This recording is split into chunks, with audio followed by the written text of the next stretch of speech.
હા, ઘણા સમયથી ઘણા બધા લોકોને લાગે છે કે વ્હાઇટફૂડ જાગરણને કદાચ નીંદર આવી ગઈ હશે, પણ વ્હાઇટફૂડ જાગરણને એ નીંદર નથી આવી. એ સૃષ્ટિના અને પ્રકૃતિના એક ગહન રહસ્યોની શોધમાં છે અને ઘણા બધા એવા રહસ્ય મળી પણ ગયા છે.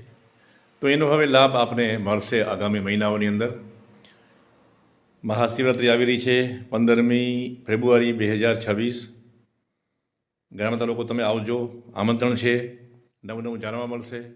પણ જીવનના મૂળભૂત રહસ્યો, જેના રસ્તાઓ, પિન પોઈન્ટ રસ્તાઓ જે છે, એ હવે એના માટે એક સેમિનાર જે છે 8 દિવસનો આવી રહ્યો છે, જે એડવાન્સ વિપસ્સના છે.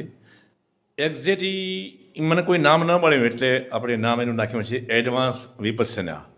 પણ એકચ્યુઅલી એ એક જીવનને સદંતર બદલાવવા માટે, પછી એ આર્થિક પાસું હોય, જીવનનું કોઈ પણ પાસું હોય, જીવનની કોઈ સમસ્યા હોય, જીવનમાં તમારા જીવન જે પણ જીવનમાં કાંઈ ઘટતું હોય તેને પ્રાપ્ત કરવા માટેની એક વિશિષ્ટ ટેકનિકો, જે તમારા પ્રાણશક્તિ, તમારી કોશિકાઓ અને તમારા ન્યુરોન્સની અંદર જબરજસ્ત બદલાવ લાવે એવી એક પ્રેક્ટિસ લઈને એક નવા સેમિનાર 8 દિવસના આવી રહ્યા છે, જેની 2 બેચ હશે.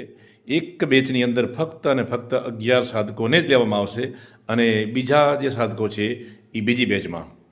તો અત્યારે હાલ ઘડી એપ્રિલ અને મે મહિનાની અંદર એક બેચ રજૂ થવાની છે અને એક જ બેચની અંદર 11 જણાઓ લેવામાં આવશે.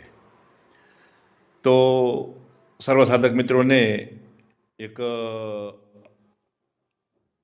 અભિનંદન છે કે શ્રી ભાઈશ્રી તમારા માટે એક જબરજસ્ત ટેકનોલોજી લઈને આવી રહ્યા છે, જે તમારા જીવનને ખરેખર બદલાવશે અને અનંત જીવન સાથે કેમ તાલ મેળવવો અને જીવનમાં જે ઘટતું હોય એને કેમ પૂરું કરવું.